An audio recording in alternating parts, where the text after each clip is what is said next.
ખેડા બેઠક પરથી ભાજપના ઉમેદવાર દેવુસિંહ ચૌહાણના પ્રચારથી નડિયાદમાં ગુજરાતના મુખ્યપ્રધાન ભૂપેન્દ્રભાઈ પટેલનો ભવ્ય રોડ શો યોજાયો। આગામી લોકસભાની ચૂંટણી માટે ગુજરાતની 26 બેઠકો માટે તારીખ 7મી મેના રોજ મતદાન થવાનું છે, ત્યારે જાહેર પ્રચારના પડઘમ શાંત થાય તે પૂર્વે ખેડા બેઠકના ભાજપના ઉમેદવાર દેવુસિંહ ચૌહાણના પ્રચારથી આજે ગુજરાતના મુખ્યપ્રધાન ભૂપેન્દ્રભાઈ પટેલે નડિયાદના જાહેર માર્ગો પર રોડ શો કર્યો હતો। નડિયાદ વિધાનસભા ભાજપ કાર્યાલયથી આ ભવ્ય રોડ શોનું પ્રસ્થાન કરાવાયું હતું।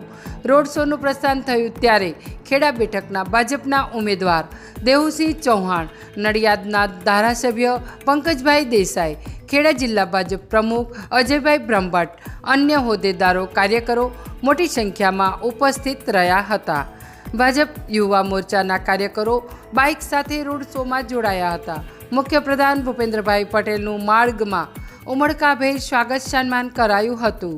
મુખ્યપ્રધાન ભૂપેન્દ્રભાઈ પટેલની આ rally Santram Mandir road, Paras circle, Mahagujarat hospital, Vaniyavad, Sardar overbridge, Indiranagar, Pij road, Ramji Mandir, mission road, mill road થઈ વીકેવી રોડ, નડિયાદ વિધાનસભા કાર્યાલય આવી પહોંચી હતી, જ્યાં રોડ શો સંપન્ન થયો હતો।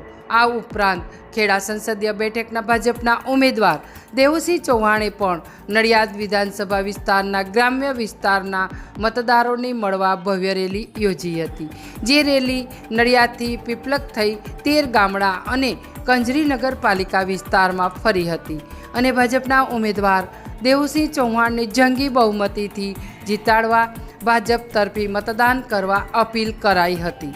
મતદારોએ ઠેર ઠેર ખેડા બેઠકના ભાજપના ઉમેદવાર દેવુસિંહ ચૌહાણ અને મોટરસાઇકલ રેલીનું ઉમળકાભેર સ્વાગત કર્યું હતું। રિપોર્ટ સંજય ચુનારા, નડિયાદ, ખેડા।